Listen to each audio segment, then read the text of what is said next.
Everyone. Previous lecture में बेटा आपको याद आ रहा होगा, मैंने ये एनालिसिस आपको होमवर्क में दिया था एंड आई होप आप लोगों ने अटेम्प्ट किया होगा इसको। देखो भाई, स्ट्रिक्ट बाइनरी ट्री था ना, है ना। बेस्ट केस कब आएगा आप मुझे बताओ। टाइम कॉम्प्लेक्सिटी में बेस्ट केस कब आएगा? मिनिमम टाइम बताना है हमारे को, है ना। कब लगेगा सोच के जवाब दो। देखो, आपको लगेगा कि सर अगर ट्रेड सेल्फ नल होगा तो रिटर्न वन हो जाएगा, या फिर पी का लेफ्ट और पी का राइट नल हुआ तो फिर रिटर्न वन हो जाएगा। मतलब अगर एक ही नोड होएगी, है ना, या फिर कुछ भी नहीं हुआ ट्री में, तो हम इमीडिएटली बोल के भाग जाएंगे कि बेस्ट केस है। बेटा बिल्कुल भी ये गलती नहीं करनी, है ना। मैंने 1 लाख एक बार आपको पहले भी समझाया था। बेस्ट केस का बेसिक मीनिंग क्या होता है? बेस्ट केस का मीनिंग होता है कि हमारे पास नंबर ऑफ इनपुट एनी है। याद करो, मैं सॉर्टिंग में आपको पढ़ाया करता था, याद आ रहा है? जब हम लोग सॉर्टिंग कर रहे थे, सर्चिंग सॉर्टिंग, तो मैं वहां पे आपको क्या बताया करता था कि अगर n एलिमेंट्स हैं, ठीक है ना, तो n एलिमेंट्स हैं एरे के अंदर, तो n फैक्टोरियल वेज से हम उनको अरेंज कर सकते हैं। तो उस n फैक्टोरियल वेज में से, out of this n factorial veg जो, या you can say arrangements, out of this n factorial arrangements, number वही रखना, ठीक है। n एलिमेंट्स हैं अगर तुम्हारे पास, तो n फैक्टोरियल वे से हम उनको अरेंज कर सकते हैं। वही आप नंबर फिक्स रख लो। आप चाहो तो नंबर से अलग अलग भी कर सकते हो, बट रफली मैं ये इतना कर रहा हूँ, नहीं तो ऐसे दिक्कत में आओगे आप, है ना। तो n फैक्टोरियल वेज है, तो out of this n factorial arrangements minimum time किस में लगा? मिनिमम टाइम किस में लगा? वो होता था बेटा बेस्ट केस। समझ में आ रहा है? रफ बात करिए मैंने, n एलिमेंट्स हैं, जैसे सपोज कर लो 1 2 3 अप टू n, टोटल ये n एलिमेंट्स हैं। इनको मैं अरेंज करूंगा n फैक्टोरियल वेज से, ऑफ कोर्स आप समझ पा रहे होगे। अरेंज करने के बाद मिनिमम टाइम किस में लगा? वो बेस्ट केस होता था। ठीक है बेटा, प्लीज ध्यान रखना, ये if p is equal to null, if p left is equal to null and p right is equal to null, बेटा ये तो टर्मिनेशन कंडीशन है, बेस्ट केस नहीं है। एक्चुअली क्या होता था, जब मैं ऑप्शनल क्लासेस में पढ़ा रहा होता था, तो ये डाउट बहुत ज्यादा स्टूडेंट्स को आता था कि सर बेस्ट केस तो यही ना हो गया। लेकिन नहीं बेटा, प्रीवियस एग्जांपल देख करके आओ, मैंने कभी इस तरीके से बोला ही नहीं है ना। फिर भी मैंने अब बोल दिया क्योंकि मुझे पता है किसी किसी को डाउट होगा, इसलिए मैंने ये सब डिस्कस किया आप लोगों के साथ। समझ में आ गया? तो ये दोनों चीजें जो हैं बेटा, प्लीज ये इफ, ये जो दो इफ आपने लिखे हुए हैं, these are the termination condition for the recursion. Recursion के लिए टर्मिनेशन कंडीशन तो चाहिए ना, तो वो है ये, और कुछ नहीं है। ठीक है जी। तो बेस्ट केस कब आएगा? ये रिटर्न जीरो है, ये है बेस्ट केस, है ना। मतलब इन द सेंस, आपने बोला पी नल है, पी का लेफ्ट राइट पी नल नहीं है, पी का लेफ्ट राइट भी नल नहीं है, और यहाँ पे ये देखा कि ये भी नहीं निकला, मतलब दोनों में से एक नल निकला और एक नहीं निकला, तो इमीडिएटली आप रिटर्न जीरो मारोगे। मतलब डायरेक्टली इनडायरेक्टली आपके पास एन नोड्स हैं। अब वही बात है, एन नोड्स हैं अगर, तो कितने बाइनरी ट्री बनेंगे? तो वो फिर वही बात है, वो डिफरेंट क्वेश्चन हो जाएगा, उसको हम आगे देखेंगे काउंटिंग ट्रीज में। अभी मैं ज्यादा बोल के टाइम वेस्ट नहीं करना चाहता। जितने भी ट्रीज बनेंगे, बस ऐसे समझ लो, एन नोड से जितने भी ट्री बनेंगे, मजे की बात क्या होगी, आप ये तरीका उठाना, है ना। मतलब ये रूट नोड होगी, या तो लेफ्ट लेफ्ट सब ट्री है, ऐसे करके कुछ भी, मतलब एन नोड्स को ऐसे अरेंज कर लेना, या फिर इनको ऐसे अरेंज कर लेना, ऐसे करके कुछ है। तो मतलब रूट पे जैसे आपने कॉल किया, तो आपने क्या देखा कि पी तो नल नहीं था, पी का लेफ्ट और राइट वो भी नल नहीं था, बट देखा कि पी का लेफ्ट तो नॉट नल आ गया, और सॉरी, पी का लेफ्ट नल आ गया और पी का राइट नॉट नल आया, है ना। तो ऑफ कोर्स आप समझ पा रहे होगे, तो ये इफ भी जाएगा तो सीधा एल्स पे आकर के, एल्स का हमने लिखा ही नहीं है, जब हमारे को पता रिटर्न करवा रहे हैं तो फिर कोई दिक्कत नहीं है, सीधा यहाँ से रिटर्न जीरो मारेंगे हम, खत्म हो जाएगी बात। समझ में आ गया? एक ही बस फंक्शन कॉल हुई और वहीं पे सारा काम, सारा खेल खत्म। तो रूट में ही हमने यही चक्कर डाल दिया कि रूट रूट में ही रूट की डिग्री वन निकल आई बस, तो फिर स्ट्रिक्ट बाइनरी का होगा वो। अगर रूट की डिग्री वन आ गई तो स्ट्रिक्ट बाइनरी का हुआ, है ना। तो वहीं पे हम फंस जाएंगे। तो बेस्ट केस का मतलब सबसे बढ़िया आप समझ में आ चुका होगा, रूट की डिग्री वन है बस, ठीक है। रूट डिग्री वन, या रूट है only one child, left child या राइट चाइल्ड, दो चाइल्ड नहीं है रूट के, बस वही बात खत्म हो जाएगी। ठीक है जी। तो ऑफ कोर्स आप समझ गए होगे। तो टाइम कॉम्प्लेक्सिटी बेस्ट केस की क्या आएगी भाई? थीटा वन आएगी। कब? जब root itself has exactly one child. ठीक है, रूट का एग्जैक्टली एक ही चाइल्ड है। अच्छा जी। वर्स्ट केस की ऑफ कोर्स क्या होगी भाई, है ना, पूरा हमारे को सारा सर्च करना पड़ जाएगा, लास्ट में जाकर के कुछ मिल रहा होगा एंड सॉन, फालतू की बातें बेटा, थीटा एन। और एवरेज भी ऑफ कोर्स वही आएगा, थीटा एन। ठीक है। तो क्योंकि आपको बस ये पता है बेटा, मेरे ख्याल से मेरे को ज्यादा ना बोलना ही नहीं चाहिए ये सब चीजों में, है ना। तो रिटर्न जीरो नहीं हो रहा, है ना। हम यहाँ पे चेक करते चले जा रहे हैं, तो एंड में जाकर के ऐसे समझ लो, पूरा लेफ्ट चेक करा है, राइट में जाकर के कहीं यहाँ जाकर के कुछ फॉल्ट नजर आया, है ना, यहाँ पे जाकर के किसी नोड की डिग्री वन निकल आई एंड सॉन, तो फिर वही बात है, हम बिल्कुल, है ना, लास्ट में वो चेक करेंगे तो ऑफ कोर्स थीटा एन आ जाएगी कॉम्प्लेक्सिटी, है ना। और वो बात भी है कि अगर स्ट्रिक्ट निकला तो भी तो वो वर्स्ट केस ही हुआ ना, है ना। अगर यस है आंसर, तो ऑफ कोर्स वर्स्ट केस होगा वो, और वो भी थीटा एन टाइम लेगा, है ना। और हर नोड पे आई थिंक ये सब बातें मैं पहले भी बहुत बार कर चुका हूँ, घिसी पिटी बातें हैं भाई। हर एक नोड जिस भी नोड के दो दो चाइल्ड होंगे, आप उसको तीन तीन बार विजिट कर रहे हो, है ना। जिसका एक चाइल्ड होगा उसको मैं 2 बार विजिट करता हूँ, और जो जिसका एक भी चाइल्ड नहीं होगा उसको मैं सिर्फ 1 बार विजिट करता हूँ नोड को, है ना। और ऑफ कोर्स तो वर्स्ट केस में जो पहले बातें करता रहा था घिसी पिटी वही है। तो घुमा फिरा करके आप वर्स्ट केस की बात करोगे तो सारा अपर बाउंड ले लो। आप बोल दो कि हर नोड को मैंने तीन तीन बार विजिट किया रफली, तो 3n हुआ, 3n is nothing but theta of n। और वो रिकरेंस रिलेशन भी मैंने सब लिख करके दिखा रखी है ना। तो वो सब बातें आप लिख कर सकते हो, मुझे मेरे ख्याल से और ज्यादा बोलने की जरूरत नहीं होनी चाहिए, है ना। तो अच्छे से आपको समझ में आ गया होगा हमारे को क्या करना है यहाँ पे। ठीक है जी, ओके। ठीक है। अच्छा, और वैसे अगर अगर एक ही चाइल्ड होगा किसी नोड का, है ना, जैसे सपोज करो इस नोड का एक ही चाइल्ड है, तो हम यहाँ पे क्या करेंगे, पहले रूट पे कॉल करेंगे ना एसबीटी को। तो पी नल तो नहीं है, पी का लेफ्ट और राइट नल वो भी नहीं है। तो फिर हम इधर आकर के देखेंगे कि हाँ ये बात भी नहीं है, मतलब सॉरी ये बात तो ट्रू हो जाएगी ना, पी लेफ्ट नॉट नल है और पी राइट भी नॉट नल है।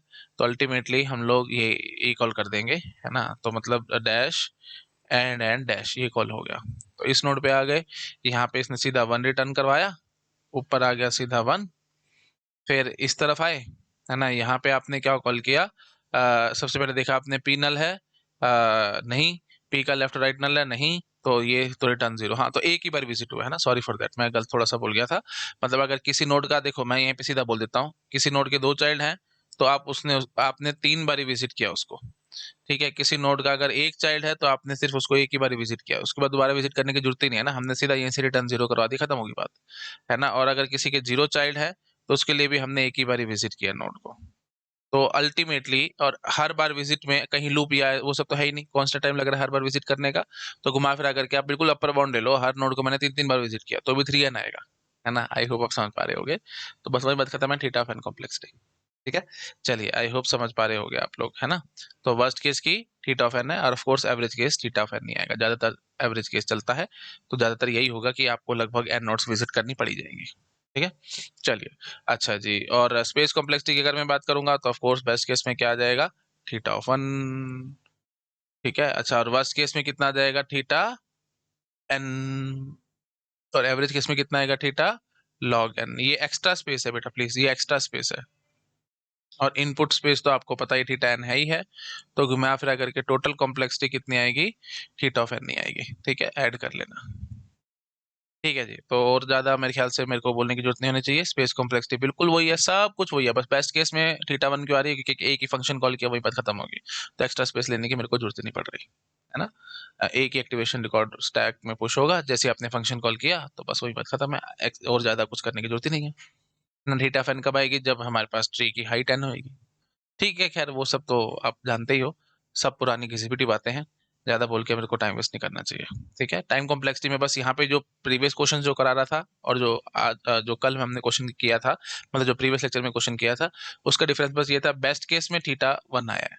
ठीक है, नहीं तो बाकी हर बारी बाकी जितने भी क्वेश्चंस थे उसमें हर बारी थीटा n ही आया था, है ना, आपको याद आ रहा होगा, थीटा n ही आया था।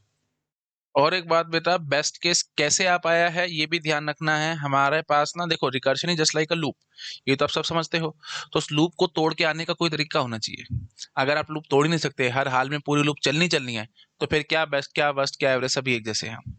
लेकिन अगर आपके पास रास्ता है लूप को तोड़ने का, तब बेस्ट केस निकल के आएगा, और रास्ता ये बैठा बेटा रिटर्न 0। ठीक है ना, मतलब इन द सेंस ये रिकर्शन हम फटाफट से तोड़ के सारा फटाफट रिटर्न करवा सकते हैं। तो जैसे ही आपने पहली बार रिकर्शन कॉल करी, कॉल करते ही रूट पे ही आपने देखा कि हमारी ये कंडीशन फुलफिल नहीं हुई थी, कि पी नल और पी, जैसे अगर रूट का एग्जैक्टली एक चाइल्ड होगा, लेफ्ट हो या राइट हो मुझे फर्क नहीं पड़ता, तो हमारा ये इफ भी फॉल्स हो जाएगा, है ना, ये दोनों तो फॉल्स हैं ही है, साथ में ये भी फॉल्स हो जाएगा कि पी का लेफ्ट नल और पी का राइट नॉट नल, है ना, दोनों नॉट नल होने चाहिए। तो एक तो नल निकल आया ना, वहीं से हम फंस जाएंगे, तो रिटर्न 0 करा के वहीं भाग जाएंगे, तो यही बेस्ट केस है। ठीक है, तो मेरे ख्याल से मेरे को बार बार रिपीट नहीं करना चाहिए, आप पकड़ चुके होगे भाई। ठीक है, करो शाबाश नोट डाउन, फिर मैं आता हूँ अगली स्लाइड पे। हो गया जी, ठीक है। चलिए अब नेक्स्ट क्वेश्चन देखते हैं भाई, how to check two binary trees are equal और नॉट। इक्वल कैसे चेक करेंगे भाई, नोड्स में जो वैल्यूज हैं वो एक जैसी होनी चाहिए, है ना। और जितने जैसे रूट के जितने लेफ्ट में चाइल्ड, मतलब जो भी लेफ्ट में होगा, और दूसरी तरफ भी रूट में के लेफ्ट में वही होना चाहिए, एंड मतलब नंबर ऑफ नोड्स देख लो, मोटी मोटी बात करो तो, जैसे सपोज कर लो n नोड्स हैं एक बाइनरी ट्री में, तो दूसरे में भी n नोड्स होनी चाहिए, और जो जिसका चाइल्ड है वो सब वही होना चाहिए, है ना। ऑफ कोर्स आप समझ पा रहे हो, मतलब जैसे मैं ये बोल दूं से एक 2 हो गया, यहाँ पे 3 हो गया, यहाँ पे 4 हो गया, एक ये ट्री हो गया और दूसरा ट्री हो गया ये। तो क्या ये दोनों बराबर है? अरे महा बकवास बात है भाई, है ना। ये 2 का लेफ्ट चाइल्ड है 3, यहाँ पे राइट चाइल्ड है 3, कहाँ से बराबर है? बराबर नहीं है। तो इक्वल कहने का मतलब क्या होगा? एग्जैक्टली एक जैसे, एकदम कॉपी पेस्ट है वो। ठीक है। तो नंबर ऑफ नोट्स बराबर होने की कोई गारंटी नहीं होगी, और लेबल्स बराबर होने की भी कोई गारंटी नहीं होगी, है ना। गारंटी कब आएगी? जब ऑफ कोर्स सब कुछ बराबर हो, नंबर ऑफ नोट्स बराबर हो, उसके बाद फिर लेबल्स जो हैं 2 3 4 जो भी नंबर दे रखे हैं वो बराबर हो, और साथ साथ लेफ्ट राइट जो भी है वो सब एक जैसे होने चाहिए, है ना। 2 के लेफ्ट में 3 है तो यहाँ पे भी दूसरे में भी 2 के लेफ्ट में 3 होना चाहिए। इधर उल्टा सीधा हो जाए वो बात नहीं चलेगी, है ना। आई होप आप समझ पा रहे होगे। तो क्या क्या समझ में आया भाई? इक्वल है या नहीं है, हम बहुत आराम से अब चेक कर सकते हैं, है ना। तो पहले बिल्कुल सिंपल बात करो, है ना, बिल्कुल सिंपल बात करो। जैसे 2 है ना, और दूसरी तरफ भी क्या है? 2 है। बात बिल्कुल ठीक है। तो अगर एक ही नोड है, मतलब रूट नोड है, तो हो गया। हवा है, कुछ है ही नहीं, लेफ्ट में भी कुछ नहीं है, राइट में मतलब आपने अपने ट्री में एक भी नोड नहीं लिया, मैंने कुछ लिया ही नहीं, तो फिर वही बात खत्म है, उसको भी हमारे को चेक करने की जरूरत नहीं है ना। तो ये सब टर्मिनेशन कंडीशन में काम आएंगे। ठीक है। चलो। तो अच्छा, एक नोड होगी तो ऐसा आएगा। और टर्मिनेशन कंडीशन के लिए बस ये बात ध्यान रखना है, एक्चुअली आपको पता है भाई, ट्री में अगर एक भी नोड ना हो तो फिर वो ट्री काहे का हुआ? कम से कम एक नोड तो चाहिए चाहिए ना।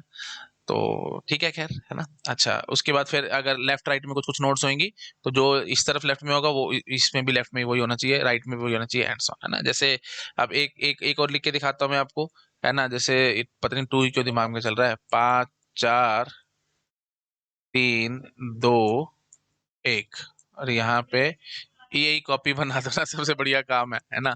क्यों टाइम बर्बाद करें, हम इसी की कॉपी बना देते हैं एक और। लो जी। तो क्या कहेंगे? ये दोनों ट्री एकदम बराबर है, ऑफ कोर्स एक जैसे ही तो कॉपी पेस्ट है। ठीक है। चलिए, तो आई होप समझ में आ गया होगा कि दो बाइनरी इक्वल कब होंगे वो हम देख चुके हैं। ठीक है। सब कुछ बराबर होना चाहिए, नंबर ऑफ नोड्स, उनका लेबल, और फिर लेफ्ट राइट कौन क्या है, सब एकदम फर्स्ट क्लास सेम होना चाहिए। कार्बन कॉपी बस ऐसे समझ लो, ये हमारे को चेकिंग करनी है। कैसे चेकिंग करेंगे ये भी बताओ। देखो भाई, काम बड़ा आसान है। अगली स्लाइड पे आकर के मैं आपको समझाता हूँ। देखो करना क्या है, जैसे हम अभी तक करते आ रहे, घिसा पिटा काम है ना। मतलब हम रिकर्शन के थ्रू टॉप लेवल का काम करेंगे, बाकी जो अंदर वाला काम होगा वो सारा रिकर्शन हैंडल करेगी, है ना। हम सिर्फ ऊपर ऊपर का देखेंगे क्या चल रहा है। तो ऊपर ऊपर का क्या चल रहा होगा, देखो भाई, है ना। जैसे दो दो हमारे पास ट्री गिवन होंगे, है ना, इक्वल चेक करना है उनको, तो 2 ट्री गिवन होंगे, दोनों की रूट नोड होगी। से उसका लेबल देख लेना, यहाँ का लेबल और यहाँ का लेबल एकदम सेम होना चाहिए, है ना। पहले चीज ये चेक करनी है, अगर लेबल सेम हुआ तो फिर हम नीचे लेफ्ट सब ट्री और राइट सब ट्री की तरफ जाएंगे। अगर by chance label he same ना निकला, वहीं पे काटा मार के भाग जाना, है ना, सीधा बोल देना रिटर्न 0। ठीक है। तो क्योंकि इक्वल चेक करना है तो 1 या 0 ही रिटर्न होना, और तो कुछ होना नहीं है ना। ऑफ कोर्स आप समझ पा रहे होगे। तो जैसे मैं सीधा प्रोग्राम लिखने की शुरुआत करता हूँ। इक्वल, इक्वल के लिए हम लिख लेंगे से पी P1 और एक P2। ठीक है। दो ऊपर से मेन से हमने 2 पॉइंटर मंगवा लिए होंगे, तो ये P1 पॉइंटर हो जाएगा पहले मतलब पहले ट्री के लिए, और P2 पॉइंटर हो जाएगा दूसरे ट्री के लिए। और मैंने आपको 1 लाख एक बार पहले बता रखा है बेटा, ट्री गिवन मतलब रूट नोड का एड्रेस गिवन। तो हमने ये जो भी रूट नोड होगी उसका एड्रेस P1 में है, और इस दूसरे ट्री की जो भी रूट नोड होगी उसका एड्रेस P2 के अंदर है। तो हमने P1 P2 2 पॉइंटर मंगवा लिए। ठीक है। मेन से हमने ले लिए, इक्वल फंक्शन का नाम हो गया। अब टर्मिनेशन कंडीशन लिखनी होगी, वो 2 मिनट बाद देखते हैं क्या होगी। लेकिन पहले जो बिल्कुल ऑब्वियस लग रहा है बेटा, मैं वो लिख लेता हूँ कि इफ P1 की जो वैल्यू है that is equal to P2 की जो वैल्यू है, अगर ये वैल्यू बराबर होंगी तब हमारे को वही बात है, यही सेम काम लेफ्ट सब ट्री और राइट सब ट्री में देखना पड़ेगा, है ना। अच्छा, नहीं नहीं तो और सीधा यहीं पे एल्स में हम क्या कर देंगे, रिटर्न 0। इतना तो समझ में आ रहा होगा भाई, लेवल ही बराबर निकला तो फिर मैं करूं भी क्या। तो सीधा रिटर्न 0 मारेंगे। अच्छा जी। अब आप बात करो, अगर वैल्यू बराबर निकले तो क्या करना है। तो फिर वही रिकर्सिव कॉल आएगी, है ना। ऑफ कोर्स आप समझ पा रहे होगे। और उसमें हमने करना क्या है भाई, लेफ्ट सब ट्री और ये राइट सब ट्री। तो हमारे को क्या देखना होगा, रूट का लेवल सेम आ गया है, तो लेफ्ट सब ट्री पूरा बराबर, और इसका भी लेफ्ट सब ट्री बराबर, राइट सब ट्री बराबर, राइट सब ट्री बराबर। तो बराबर मतलब वही इक्वल फंक्शन कॉल है ना। बिल्कुल वही घिसी पिटी बातें है बेटा, अभी तक जो हम करते आ रहे हैं ये एकदम वही चल रहा है। लेफ्ट सब ट्री बराबर, राइट सब ट्री, और राइट सब ट्री बराबर, है ना। ये राइट सब ट्री हो गया, है ना, और ये हो गया लेफ्ट सब ट्री। ठीक है जी। तो मेरे ख्याल से आप पकड़ पा रहे होगे, लेफ्ट सब ट्री बराबर, राइट सब ट्री बराबर, यही चेक करना है हमारे को। तो if P val is equal to P two val, if P one is equal to P two val, तो क्या लिखेंगे भाई, इक्वल, एक मिनट ये जरा शायद हैंग हो रहा है, हाँ ठीक है, इक्वल, है ना। और P1 का लेफ्ट एंड सॉरी एंड क्यों लिखना है, सीधा ऐसे लिखो P1 का लेफ्ट कॉमा P2 का लेफ्ट। तो मतलब वही रिकर्सिव कॉल अब लेफ्ट सब ट्री पे हम चला रहे हैं, समझ पा रहे हो? लेफ्ट लेफ्ट का मतलब क्या हुआ, यही अगर ये दोनों लेबल बराबर आया तो यही सब काम हम लेफ्ट सब ट्री पे कर रहे हैं, इक्वल चेक कर रहे हैं, और साथ साथ राइट में भी चेक करना है ना? तो equal P1 left P2 left, और साथ साथ फिर हम एक और कॉल करेंगे इक्वल P1 राइट, ठीक है, कॉमा P2 राइट। एंड अब करने को मैं वही काम कर सकता हूँ कि एल में ले आऊँ, आर में ले आऊँ, और एल एंड आर करें, and return L and R करें, वो फालतू की बातें हैं, है ना? क्योंकि उससे वही बात है, शॉर्ट सर्किटिंग वाला काम हम नहीं कर पाएंगे। तो शॉर्ट सर्किटिंग वाला काम करने के चक्कर में ये एल एंड आर वाला टेंशन खत्म करो। ये एक तरीका तो ये है, रिटर्न ऐसे करवाओ, एल में ले आओ equal P1 left P2 left, और आर में ले आओ आप P1 राइट P2 राइट, दोनों देख लेना, और फिर एल एंड आर कर लेना, है ना? तो फिर वही बात है, शॉर्ट सर्किटिंग वाला काम नहीं हो पाएगा। शॉर्ट सर्किटिंग वाला काम करने के लिए मैंने आपको लास्ट लेक्चर में भी बताया था बेटा, एक ही लाइन में दोनों काम लिख लो तो बढ़िया काम हो जाएगा, ठीक है? तो इसको उठा करके हम इधर कर देंगे, ठीक है? थोड़ा सा इसको इधर, एंड बीच में डाल दो, और यहाँ लिख डालो रिटर्न, ठीक है? तो क्या किया हमने अल्टीमेटली, हमने बेटा ये किया कि इक्वल P1 P2 दो पॉइंटर हम ले आए, हमने बोल दिया कि if P1 val is equal to P2 val, तो क्या रिटर्न करवा रहे हैं, return equal P1 left comma P2 left and equal P1 right comma P2 right, ठीक है? आई होप समझ पा रहे हो, वो लेफ्ट ट्री और राइट ट्री दोनों में हमने ये सब काम कर डाला। अगर बराबर निकला लेबल तो, बराबर ही नहीं निकला तो रिटर्न जीरो करवा देंगे, ठीक है? ऑफ कोर्स सीधा एल्स में आकर के सीधा रिटर्न जीरो करवाना है, क्योंकि भाई लेवल बराबर नहीं है तो फिर क्या ही कर सकते हैं। अच्छा, अब एक बार जरा ये समझो, आप लेफ्ट सब ट्री में आ चुके हो, है ना? अब इमेजिन करो, थोड़ा सा इमेजिन करो, मतलब टर्मिनेशन कंडीशन दिखाने ना, वही चीज मैं आपको अब दिखाने की कोशिश कर रहा हूँ। जैसे सपोज कर लो यहाँ पे एक्स है और यहाँ पे भी एक्स है, ये रूट नोड होगी, हाँ, और लेफ्ट सब ट्री सपोज करो नल है, ठीक है? लेफ्ट सब ट्री यहाँ पे कुछ है ही नहीं, मतलब सीधा राइट में ही कुछ आ रहा है, यहाँ पे सपोज करो वाई है, और यहाँ पे वही सपोज कर लो यहाँ पे वाई है, ठीक है? दोनों ट्री बराबर है ना? तो लेफ्ट और लेफ्ट कुछ है ही नहीं यहाँ पे। तो जब आप लेफ्ट सब ट्री की तरफ आप कॉल करने की कोशिश करोगे, जैसे आपने ये सबसे पहले कॉल किया होगा ना, P1 P2 पॉइंटर लाए होगे, तो P1 लेफ्ट और P2 लेफ्ट इक्वल आपने ये रिकर्सिव कॉल करी, तो अब लेफ्ट में कुछ है ही नहीं, तो बेटा तो भी तो बराबर है ना, तो मतलब उसमें रिटर्न क्या करवाना होगा, वन। मतलब समझ में आ रहा है? अगर लेफ्ट में कुछ भी नहीं है तो मतलब यू कैन से जो आपने P1 लेफ्ट किया होगा, यहाँ पे P1 लेफ्ट और यहाँ पे P2 लेफ्ट, ये दोनों नल थे, तो यहाँ पे P1 और P2 दोनों नल बन गए, है ना? जब रिकर्सिव कॉल करेगी इमेजिन करो दोनों नल बन गए हैं। तो अगर दोनों ही नल हैं तो हम क्या करेंगे भाई, रिटर्न वन, है ना? ऑफ कोर्स रिटर्न वन कराएंगे। आपको पता है बेटा, ये टर्मिनेशन कंडीशन की सारी कहानी कर रहा हूँ, ऐसे मत बोल देना कि सर अगर एक भी नोड ना हो तो ट्री का एक हुआ, बेटा वो मुझे पता है, एक भी नोड ना हो तो ट्री नहीं होता, है ना? तो आप प्लीज इस बात को समझने की कोशिश करो, ये सिर्फ टर्मिनेशन कंडीशन के लिए मैं कर रहा हूँ, ठीक है? तो क्या हुआ कि अगर P1 P2, क्योंकि P1 P2 क्या है, पॉइंटर टू द रूट है ना, है ना? तो आप इतना समझ में आ रहा है कि नहीं आ रहा? P1 P2 दोनों पॉइंटर है रूट के, और वही बात है, जब आपने P1 लेफ्ट P2 लेफ्ट करा तो फिर ये इस तरफ आके खड़े हो जाएंगे। पहले दोनों के दोनों P1 यहाँ पे थे, ठीक है? P1 P2 इधर थे, तो आप जब रिकर्सिव कॉल करी तो एक तो यहाँ खड़े ही हैं, दूसरे नए P1 P2 बनेंगे ना बेटा, जब रिकर्सिव कॉल करोगे तो नए आए। ऑफ कोर्स हर हर बार जब जैसे फंक्शन कॉल करते जाओगे अलग लगाते चले जाएंगे। तो अगला क्या हुआ होगा, P1 नल है ना?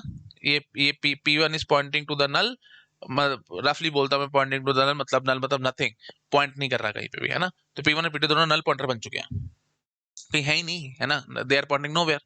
तो अब आपके मन में ये आ सकता है कि सर ये तो एक किस्म से ऐसा हो गया कि P1 P2 you can say एक ऐसे ट्री को पॉइंट कर रहे हैं जिसमें कोई नोड ही नहीं है। बेटा कम से कम एक नोड होना बहुत जरूरी है ट्री में, है ना? उसके बिना हमारा ट्री नहीं बन सकता। ये सिर्फ टर्मिनेशन कंडीशन रिकर्शन के लिए हम ये यूज कर रहे हैं। आई होप आप समझ पा रहे होगे, तो मेरे को और ज्यादा एक्सप्लेन करने की जरूरत नहीं है, आप पकड़ गए होगे।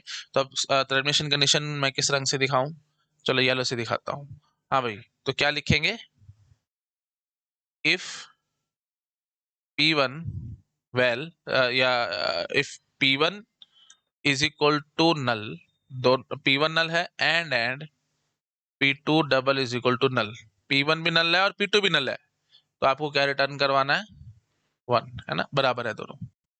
अच्छा जी, और आगे क्या हो सकता है ना? और क्या देखेंगे, अब जैसे सपोज कर लो ये x हुआ, ठीक है? यहाँ पे y हुआ, और यहाँ पे क्या हुआ, ये x था और इधर y था, समझ रहे हो? मतलब एक तरफ लेफ्ट है, एक तरफ राइट है। तो मतलब क्या हुआ कि जब आपने कॉल किया होगा, रूट पे आपने कॉल किया होगा, तो ठीक है भाई, हम सीधा टर्मिनेशन कंडीशन की जरूरत नहीं, हम सीधा यहाँ आएंगे और सीधा बोलेंगे कि P1 का वैल्यू और P2 का वैल्यू दोनों बराबर है ना, x और x बराबर है। और फिर अब हम क्या करेंगे, equal P1 left P2 left, और साथ साथ एंड इक्वल P1 राइट और P2 राइट, है ना। तो P1 लेफ्ट और P2 लेफ्ट आपने कॉल किया, तो बेटा P1 के तो लेफ्ट में है कुछ ना कुछ, बट P2 के लेफ्ट में कुछ नहीं है। आ रहा है मजा? तो इसका मतलब क्या हुआ कि हम P1 के लेफ्ट में आए तो हमारे को कुछ मिल रहा है, मतलब something is there, it is not equal to null, बस इतनी बात करो। और इसके लेफ्ट में कुछ नहीं है, दैट मीन्स वो नल है।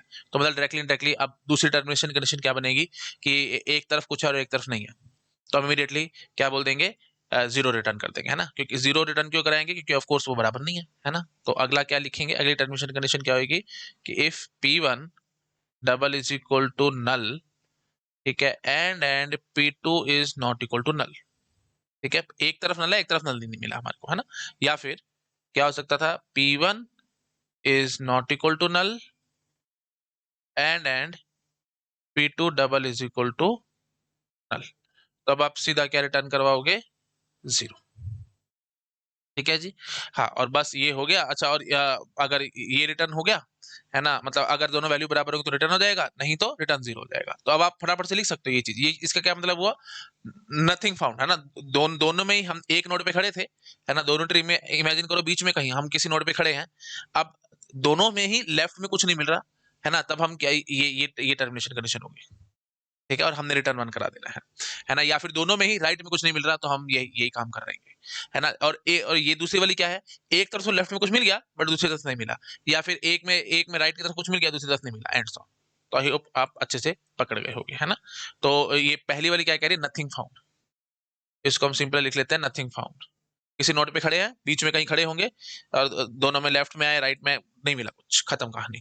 अच्छा, और इसकी क्या कहानी हुई, है ना, इसकी क्या कहानी हुई, इसकी क्या कहानी हुई कि एक तरफ तो मिला, एक तरफ नहीं मिला, ठीक है। तो मतलब P1 में कुछ है बट P2 में कुछ नहीं है, या फिर P2 में P1 में कुछ नहीं है और P2 में कुछ है, ऐसे करके रफली मैं लिख रहा हूँ ताकि आपको बस थोड़ा इमेजिन हो जाए, और कुछ नहीं। अच्छा, और यहाँ पे मिला, दोनों में कुछ ना कुछ मिला, और क्या हुआ कि वैल्यू भी बराबर निकल आई, तब ये कहानी होगी, नहीं तो हम सीधा रिटर्न जीरो मारेंगे, ठीक है। आई होप आप समझ पा रहे होंगे। और वही बात है, एल्स लिखने की भी जरूरत नहीं है, जब आपको पता है फंक्शन एक बार में एक ही वैल्यू रिटर्न करता है तो रिटर्न हो ही जाएगा, तो फिर बाकी तो हमारे को कुछ करने की जरूरत भी नहीं है। आप यहाँ से एल्स उड़ा भी सकते हो, एल्स की हमारे को जरूरत नहीं है, आप सीधा रिटर्न जीरो लिख के भाग सकते थे। आई होप आप पकड़ चुके होगे। चलिए जी, दैट्स इट। तो ये बन गया हमारा सिंपल सा प्रोग्राम, कुछ भी नहीं है बेटा, देख पा रहे हो, रिकर्सिव प्रोग्राम घुमा फिरा करके लगभग सारे एक जैसे बन रहे हैं। बस रूट पे खड़े होते हैं, left sub tree right sub tree देखना है। लेफ्ट सब ट्री में भाई क्या कर रहे हैं, कभी हम नंबर ऑफ लीफ नोट्स गिन रहे हैं, कभी नॉन लीफ गिन रहे हैं, कभी टोटल नोट्स गिन रहे हैं, जमा घटा, बस जिसको जमा घटा करना आता है उसको रिकर्शन आती है। और सिर्फ इतना बढ़िया काम है, इतना ईजी काम है, सिर्फ टॉप लेवल का ध्यान रखो, बाकी सब मारो गोली, बाकी से हमारा कोई मतलब ही नहीं है, ठीक है। चलिए, आई होप आप पकड़ गए होगे, करो भी शाबाश, नोट डाउन हो गया जी, ठीक है। अच्छा जी, तो बस अब हम क्या करेंगे, इसकी एनालिसिस करेंगे, है ना। और क्या करेंगे, एनालिसिस करके दिखा देता हूं मैं। तो एनालिसिस में वही दो काम करने हैं, टाइम कॉम्प्लेक्सिटी और स्पेस कॉम्प्लेक्सिटी। टाइम कॉम्प्लेक्सिटी के लिए best case, worst case, average case, और स्पेस कॉम्प्लेक्सिटी के लिए भी वही बेस्ट केस, वर्स्ट केस और एवरेज केस। अच्छा, टाइम कॉम्प्लेक्सिटी में बेस्ट केस बताओ क्या होगा भाई। भाई सीधी सी बात है, आप दोनों ट्री हमारे पास एन एन नोड्स के थे, ये मत बोल देना कि कुछ है ही नहीं तो सीधा रिटर्न वन हो जाएगा, खत्म हो जाएगी बात, बेटा नहीं, प्लीज बार बार बताता हूँ, टर्मिनेशन कंडीशंस होती हैं। ऐसे बोलो कि एन नोड्स के हमारे पास दो ट्री थे, बट हुआ क्या, रूट नोड पे ही हमारे को पता लग गया, रूट नोड पे खड़े खड़े, या तो ऐसे सीधा बोलो रूट नोड की वैल्यू नहीं बराबर निकली, तो बस जैसे ही आपने पहली बार फंक्शन कॉल किया, यहाँ से सीधा अपना रिटर्न जीरो हो जाएगा, खत्म हो जाएगी बात, ये रिटर्न जीरो होगा, है ना, अगर रूट नोड पे वैल्यू बराबर ना निकली तो, ठीक है ना। तो बड़े बड़े ट्री होंगे दोनों, बट रूट नोड पे वैल्यू बराबर नहीं निकली, तो ये से सीधा रिटर्न जीरो होगा, वही बात खत्म हो जाएगी, ठीक है ना। तो वही बात है, ज्यादा मुझे बोलने की जरूरत नहीं होनी चाहिए। तो क्या आएगा भाई, theta one, best case theta one, ठीक है। वर्स्ट केस ऑफ कोर्स भाई पूरा पूरा चेक करना पड़ेगा। एवरेज केस ऑफ कोर्स भाई हम आधे तक चले जाएंगे, ऑफ कोर्स क्या होगा, बट मेन बात क्या है, ठीक टाइम पे। और मेरे ख्याल से मुझे बोलने की जरूरत नहीं होनी चाहिए, कोई किसी भी बातें बता, रिकर्सिव कॉल है, हैंड्स ऑन, तो आपको पता ही है सब, है ना। मेरे ख्याल से मुझे नहीं बोलना चाहिए, बट फिर भी अगर लग रहा है आपको कि सर एक दो शब्द बोल दो, तो मैं बोल देता हूँ, है ना। और वैसे यहाँ पे थोड़ा सा एक्सेप्शन भी है, अगर आप ध्यान से देखोगे तो एक्सेप्शन भी है। मैं यहाँ पे एक बढ़िया बात बताता हूँ आपको। देखो, अगर दो नोड्स हम किसी भी चलते चलते घूमते घामते कहीं भी नोड पे आकर के खड़े हो गए होंगे, है ना। जैसे ये हमारे पास ये दो ट्री है, ऐसे left sub tree right sub tree, बीच में कहीं नोड पे आकर के खड़े होंगे, दोनों में ही, है ना। और यहाँ पे मतलब समझ रहे हो ना, हम बिल्कुल कॉरस्पॉन्डिंग चेक कर रहे हैं, ये नोड फिर लेफ्ट में आ जाते हैं, लेफ्ट में ये दोनों नोड बराबर, फिर उसके लेफ्ट में आकर के देख रहे हैं नोड बराबर, एंड ऐसे ऐसे कर रहे हैं। तो जब जब नोड बराबर होगी ना, तो हमारे को ये मतलब उनकी वैल्यूज बराबर होंगी, तो हमारे को मतलब ही नहीं है, चाहे लीफ नोड हो, चाहे इंटरनल नोड हो, चाहे कैसी भी नोड हो, 3 बार विजिट होती है बेटा। ठीक है, आप मजे की बात दिखाऊं, जैसे आप लीफ नोड पे खड़े हो, सपोज कर लो यहाँ पे, है ना, यहाँ पे खड़े हो आप, है ना, यहाँ पे वैल्यू एक्स मिलती है। तो अब आप देखना जरा क्या करते हो, है ना। तो आप यहाँ पे वैल्यू बराबर निकल आई है ना। तो P1 तो चलो ऐसे करते हैं, हमने P1 P2 कॉल किया होगा कहीं, एक्स पे बैठ के हमने देखा कि ये बराबर निकल रहा है ना, बराबर निकल रहा है। तो इसका मतलब क्या हुआ होगा भाई, आपने देखा होगा कि P1 नल और P2 नल नहीं, है ना। P1 नल और P2 नल नॉट नल, ऐसा भी कुछ नहीं है। तो हमने सीधा देखा कि P1 की वैल्यू P2 की वैल्यू दोनों बराबर निकल आई है ना, दोनों की वैल्यू बराबर निकल आई है। अब मैं क्या कह रहा हूँ कि ये रिटर्न तो करवाना है ना, equal P1 left, P1 left और इक्वल P1 राइट और P2 राइट, ये करवाना है ना। तो मतलब डायरेक्टली नो डाउट यहाँ पे कुछ नहीं है इसके, क्योंकि लीफ नोड थी, यहाँ पे भी कुछ नहीं है, इधर भी कुछ नहीं है, इधर भी कुछ नहीं है। बट आपको चेक तो करना पड़ेगा, कॉल तो करना पड़ेगा, और कॉल करोगे तो दोनों नल निकलेंगे, रिटर्न 1 करवा देंगे, है ना। तो मतलब आप जब एक्स पे खड़े थे, आप एक बार लेफ्ट में आ रहे हो, फिर वहां से रिटर्न 1 करवा रहे हो, फिर राइट में जा रहे हो, फिर वहां से रिटर्न 1 करवा रहे हो, तब जाकर के इसने रिटर्न 1 किया होगा। तो मतलब मोटी मोटी बात क्या है, 3 बारी। पर मैं आपको बार बार बोल रहा हूँ बेटे, इससे कोई फर्क नहीं पड़ना, हर बारी एक विजिट का कांस्टेंट टाइम है। अगर आपको ये बात समझ आए तो ठीक है, नहीं तो गोली मारो, मेरे को कोई मतलब नहीं है। मैं बस इतनी बात करूंगा, हर नोट पे हमने कांस्टेंट टाइम स्पेंड किया, काम खत्म, एन नोट्स है, ठीक है, काम खत्म, बस। रफ काम करो, यही तो मजा है ना एसिम्प्टोटिक नोटेशन का। ये तो हमने एसिम्प्टोटिक नोटेशन पढ़ी क्यों। आई होप आप पकड़ पा रहे होगे, ठीक है। चलो, तो पकड़ में आ गया तो बस ठीक है जी, डेट्स इट। अच्छा, स्पेस कॉम्प्लेक्सिटी में एक्स्ट्रा स्पेस की वही कहानी करेंगे। बेस्ट केस में थीटा 1 आएगा, वर्स्ट केस में वही बात है, थीटा n आएगा, है ना। हर मतलब वही बात है, height of the tree is n, height अगर n होगी तो थीटा n आनी आनी है वर्स्ट केस में, एवरेज केस में आपको पता है भी log n आनी आनी है। वो सब बातें मैं पहले आपके साथ करके बैठा ही हूँ, तो मेरे ख्याल से अब ज्यादा मुझे और रिपीटेशन नहीं करनी चाहिए। ठीक है, आई होप आप समझ पा रहे होगे। तो वर्स्ट केस का मतलब n क्या है कि मतलब हाइट n है ट्री की, है ना, तभी हमने मतलब n फंक्शंस कॉल करती होंगी बस। ठीक है, और एक के ऊपर एक के ऊपर एक रख दिया गया होगा। आई होप सब बातें याद है आपको, मेरे ख्याल से मुझे और ज्यादा बोलने की जरूरत नहीं होनी चाहिए। करो भाई, ठीक है। ये एक्स्ट्रा स्पेस हो गया, और वही बात है जो इनपुट है, इनपुट तो हमारे को पता ही है, थीटा n है ही है। ठीक है, ओवरऑल स्पेस कॉम्प्लेक्सिटी पूछोगे तो हर केस में थीटा n ही है, लेकिन एक्स्ट्रा स्पेस या स्टैक स्पेस पूछेगा तो वो हमने लिख लिया है। बिल्कुल वही है बेटा, हर प्रोग्राम में हम यही कहानी कर रहे हैं। ठीक है, चलिए, तो डेट्स इट, इतना ही रखते हैं इस लेक्चर में। एक एक एक और बचता है, ये आप थोड़ा सा सोचना, है ना। और अगले लेक्चर में आकर के मैं आपको ये भी बताऊंगा कि how to convert a given binary into its mirror image. Mirror image का मतलब क्या है, नेक्स्ट लेक्चर में देखते हैं बेटा। एक्चुअली आज मेरे को कहीं बाहर जाना है, तो मैं थोड़ा जल्दी में हूँ। नेक्स्ट लेक्चर में ऐसे आगे बढ़ाते हैं, ठीक है बेटा। Okay, thank you so much, bye bye. Hello everyone, अगर आप लोगों को मेरा काम पसंद आ रहा है, आप प्लीज़ वीडियोस को लाइक करते रहा करो, अपने फ्रेंड्स के साथ शेयर जरूर किया करो, ताकि मुझे मोटिवेशन मिले, मैं और ज़्यादा से ज़्यादा काम कर सकूं आप लोगों के लिए। और अगर आप मुझे डोनेशंस देना चाहते हो तो क्यूआर कोड आपको मिल जाएगा आप चैनल बैनर पे राइट हैंड साइड में ऊपर टॉप राइट में। अगर आप कंप्यूटर पे देख रहे हो तो टॉप राइट कॉर्नर में मिल जाएगा, नहीं तो आपको डिस्क्रिप्शन में लिंक मिल जाएगा, आप उस लिंक पे क्लिक करके डोनेशन जो भी देना चाहो दे सकते हो। डाउट्स की बहुत प्रॉब्लम रहती है स्टूडेंट्स को, रियल टाइम डाउट्स हम सॉल्व नहीं कर पाते फटाफट से। जैसे चाहे आप पेड कोचिंग में हो, चाहे आप फ्री पढ़ रहे हो, कोई प्रॉब्लम वाली बात नहीं है। आप जहां से भी कुछ भी पढ़ रहे हो, मुझे इसमें दिक्कत नहीं है। आप मेरा टेलीग्राम चैनल को सब्सक्राइब कर सकते हो, वहां पे आपके जो भी डाउट्स हैं आप पूछ सकते हो। बहुत ज्यादा एक्टिव ग्रुप है, बहुत सारे स्टूडेंट्स एक्टिव रहते हैं ग्रुप में, फटाफट से आपको रिप्लाई मिल जाएगा। लेकिन और अगर आप और ज्यादा मैनेज्ड वे में चलना चाहते हो, बहुत अच्छे से प्रॉपर मैनेज तरीके से, कि डाउट्स अलग अलग हो, हमें जैसे टीओसी का अलग चैनल हो, कंपाइलर का अलग चैनल हो, डिजिटल का अलग चैनल हो, एंड सो ऑन, तो अलग चैनल वाइज चैनल हमने बना रखा है। बहुत अच्छा सा डिस्कॉर्ड सर्वर हमने मेंटेन किया है ना, एक स्टूडेंट ने बना करके दिया था, तो आप उसको भी सब्सक्राइब कर सकते हो। लिंक आपको डिस्क्रिप्शन में मिल जाएगा। सब कुछ फ्री है भैया ना, मैं किसी चीज के लिए पैसे चार्ज नहीं करता हूँ, everything is free of cost. Donation देना चाहते हो आप, मोस्ट वेलकम, आप दे सकते हो। बट ये सब चीजें मैं आप लोगों के लिए लाइफ टाइम फ्री रखूंगा। डिस्कॉर्ड सर्वर हो गया, टेलीग्राम चैनल हो गया, और मेरा यूट्यूब चैनल हो गया, everything will be free of cost. मैं अपने मुंह से कभी कुछ नहीं मांगूंगा आपसे। ठीक है, आप जो देना चाहते हो आप वो मुझे दे सकते हो। Okay, thank you so much, bye bye.